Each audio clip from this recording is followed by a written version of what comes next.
In this video, I will show you a brief demonstration of an interactive tool for estimating saline aquifer CO2 storage capacities. The tool was introduced in the 2015 B release of MRST CO2 Lab. In order to launch the tool, we start MATLAB, we ensure that we are standing in the MRST core directory, and we type startup. This will start MRST. We then activate the CO2 module by typing MRST module add CO2 lab.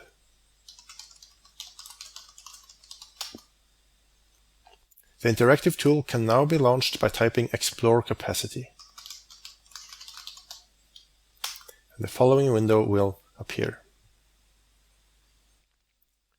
This tool is intended to provide static capacity estimates where pressure buildup is not the primary concern. It considers how much CO2 can be retained in an aquifer by various trapping mechanisms. These are structural, residual, and dissolution trapping. The capacity estimate is based upon the assumption that all structural traps are filled with CO2, all remaining formation pore space holds a fraction of CO2 equal to the residual saturation, and all remaining formation brine is saturated with dissolved CO2.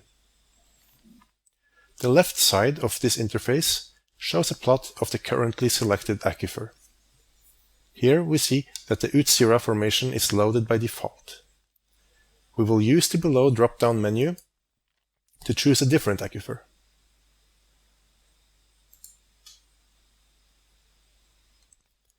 We have now loaded and prepared the Statfjord aquifer, another major aquifer off the coast of Norway.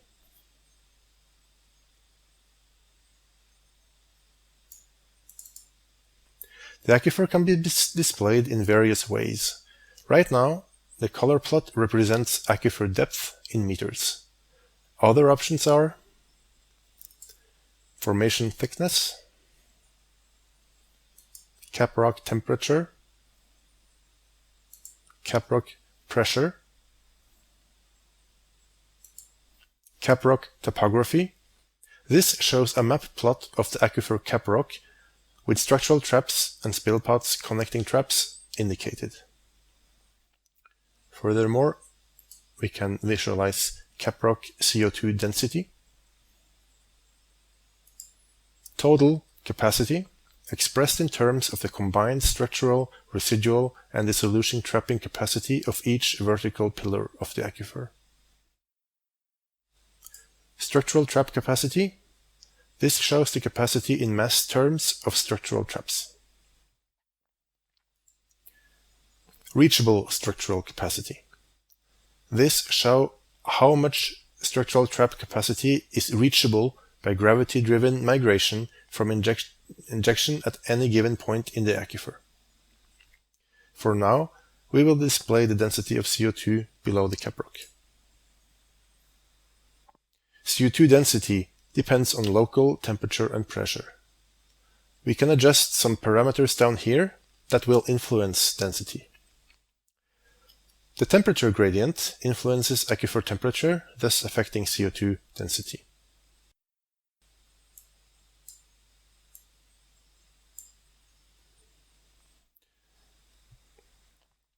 Deviating pressure from hydrostatic also affects CO2 density.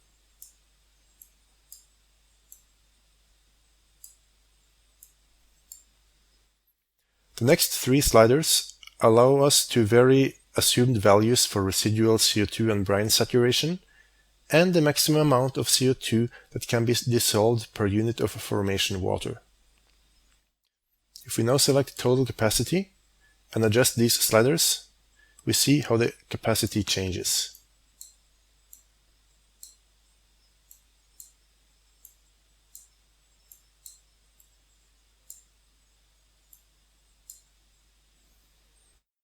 Finally, the total trapping capacity of the aquifer, given the assumed parameter values, is displayed in this box.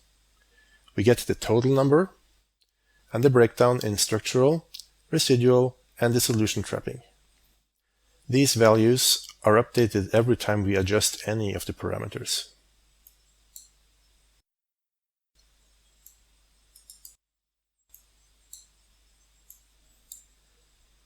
By this, we end our presentation of the trapping capacity tool in MRST CO2 Lab. We hope that both the tool itself and its open source implementation in MRST will give you some idea about the capabilities of MRST CO2 Lab and help you get started using the module for your own purposes.